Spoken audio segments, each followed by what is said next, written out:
नमस्कार, मैं स्वतंत्र कुमार और आप सभी का स्वागत करता हूं आपके अपने चैनल शॉर्ट हैंड टीम पर। तो दोस्तों, आज के इस वीडियो में दैनिक जागरण के संपादकीय से 424 शब्दों के डिक्टेशन को हम लोग लेने वाले हैं। इसे हम दो अलग अलग स्पीड में लेंगे।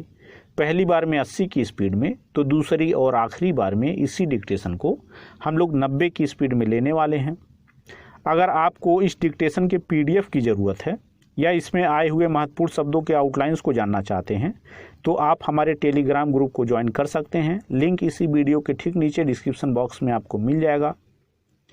तो 90 की स्पीड में आपका डिक्टेशन स्टार्ट होगा 5 सेकंड के बाद।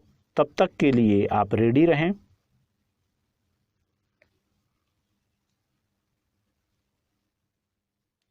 स्टार्ट। यह अच्छा है कि कांग्रेस ने हाल के विधानसभा चुनावों में अपनी पराजय के कारणों पर विचार विमर्श करने के साथ आगामी आम चुनाव की तैयारी शुरू कर दी है, लेकिन यह समझा जाना चाहिए कि समस्या चुनावी रणनीति के कमजोर होने की नहीं बल्कि पार्टी नेतृत्व के चिंतन की है। फिलहाल यह कहना कठिन है कि कांग्रेस में शामिल होने जा रहे चुनावी रणनीतिकार प्रशांत किशोर ने पार्टी नेतृत्व को जो रणनीति सुझाई उस पर कितना अमल होगा, लेकिन इसकी अनदेखी नहीं की जा सकती कि अतीत में उनकी रणनीतियां फेल भी हो चुकी हैं। यदि चुनावी रणनीतिकारों के फार्मूले मात्र किसी दल की काया पलट कर सकने में सक्षम होते तो कांग्रेस का ना जाने कब हो गया होता।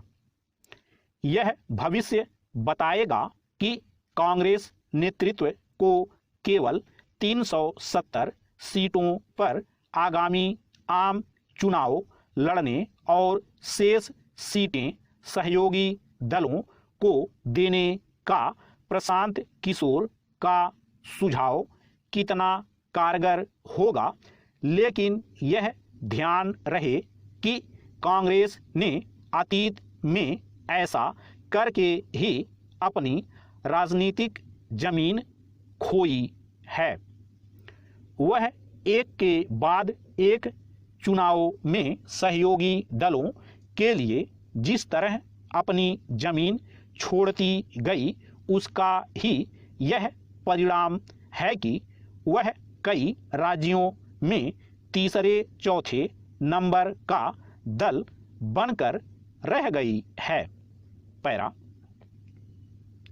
यदि कांग्रेस चुनावी रणनीति बनाने के साथ ही अपने चिंतन पर भी ध्यान दे तो कहीं बेहतर। आज स्थिति यह है कि कांग्रेस के कार्यकर्ता भी परिचित नहीं कि पार्टी की विचारधारा क्या है। उनके पास ऐसे सवालों का कोई जवाब नहीं होता कि जो कांग्रेस केरल में वाम दलों के खिलाफ चुनाव लड़ती है, वही बंगाल में उनसे मिलकर क्यों लड़ती है।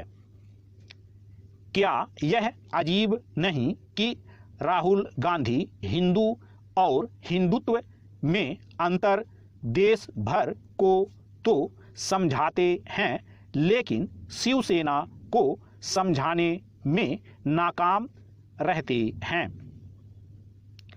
यह समझना भी कठिन है कि वह जिन उद्यमियों को मोदी सरकार का एजेंट बताते हैं, कांग्रेस शासित राज्य सरकारें उन्हें ही अपने यहाँ क्यों आमंत्रित करती हैं। यह समझ आता है कि कांग्रेस बेरोजगारी का सवाल उठाए, लेकिन आखिर उद्योगपतियों को लांछित करने का क्या मतलब? क्या ऐसा करके वह वाम दलों से आगे निकलना चाहती है? पता नहीं कि कांग्रेस अपनी कमजोरियों पर कितना मंथन करती है, लेकिन उसे अपने साथ साथ उन दलों का भी आचरण देखना होगा जो उसके करीबी अथवा संभावित सहयोगी हैं। ऐसे राजनीतिक दल संघीय ढांचे की चर्चा तो खूब करते हैं, लेकिन उसके ही खिलाफ काम करने का कोई मौका नहीं छोड़ते। क्या यह किसी से छिपा है कि डीएमके और तृणमूल कांग्रेस जैसे दल किस तरह संघीय ढांचे को चुनौती देते रहते हैं? स्टॉप। दोस्तों, इसी डिक्टेशन को दूसरी बार में हम लोग 90 की स्पीड में लेंगे और आपका समय स्टार्ट होगा 5 सेकंड के बाद। तब तक के लिए आप रेडी रहें।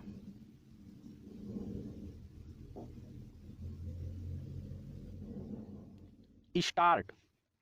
यह अच्छा है कि कांग्रेस ने हाल के विधानसभा चुनावों में अपनी पराजय के कारणों पर विचार विमर्श करने के साथ आगामी आम चुनाव की तैयारी शुरू कर दी है, लेकिन यह समझा जाना चाहिए कि समस्या चुनावी रणनीति के कमजोर होने की नहीं, बल्कि पार्टी नेतृत्व के चिंतन की है।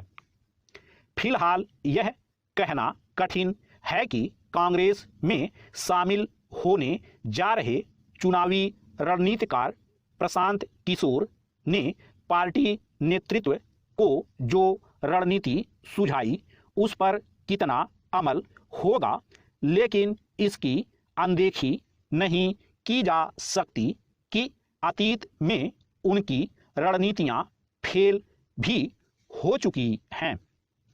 यदि चुनावी रणनीतिकारों के फार्मूले मात्र किसी दल की काया पलट कर सकने में सक्षम होते तो कांग्रेस का ना जाने कब हो गया होता। यह भविष्य बताएगा कि कांग्रेस नेतृत्व को केवल 370 सीटों पर आगामी आम चुनाव लड़ने और शेष सीटें सहयोगी दलों को देने का प्रशांत किशोर का सुझाव कितना कारगर होगा, लेकिन यह ध्यान रहे कि कांग्रेस ने अतीत में ऐसा करके ही अपनी राजनीतिक जमीन खोई है। वह एक के बाद एक चुनाव में सहयोगी दलों के लिए जिस तरह अपनी जमीन छोड़ती गई, उसका ही यह परिणाम है कि वह कई राज्यों में तीसरे चौथे नंबर का दल बनकर रह गई है। पैरा। यदि कांग्रेस चुनावी रणनीति बनाने के साथ ही अपने चिंतन पर भी ध्यान दे तो कहीं बेहतर। आज स्थिति यह है कि कांग्रेस के कार्यकर्ता भी परिचित नहीं कि पार्टी की विचारधारा क्या है। उनके पास ऐसे सवालों का कोई जवाब नहीं होता कि जो कांग्रेस केरल में वाम दलों के खिलाफ चुनाव लड़ती है, वही बंगाल में उनसे मिलकर क्यों लड़ती है। क्या यह अजीब नहीं कि राहुल गांधी हिंदू और हिंदुत्व में अंतर देश भर को तो समझाते हैं, लेकिन शिवसेना को समझाने में नाकाम रहते हैं। यह समझना भी कठिन है कि वह जिन उद्यमियों को मोदी सरकार का एजेंट बताते हैं, कांग्रेस शासित राज्य सरकारें उन्हें ही अपने यहाँ क्यों आमंत्रित करती हैं। यह समझ आता है कि कांग्रेस बेरोजगारी का सवाल उठाए, लेकिन आखिर उद्योगपतियों को लांछित करने का क्या मतलब? क्या ऐसा करके वह वाम दलों से आगे निकलना चाहती है? पता नहीं कि कांग्रेस अपनी कमजोरियों पर कितना मंथन करती है, लेकिन उसे अपने साथ साथ उन दलों का भी आचरण देखना होगा जो उसके करीबी अथवा संभावित सहयोगी हैं। ऐसे राजनीतिक दल संघीय ढांचे की चर्चा तो खूब करते हैं, लेकिन उसके ही खिलाफ काम करने का कोई मौका नहीं छोड़ते। क्या यह किसी से छिपा है कि डीएमके और तृणमूल कांग्रेस जैसे दल किस तरह संघीय ढांचे को चुनौती देते रहते हैं? स्टॉप।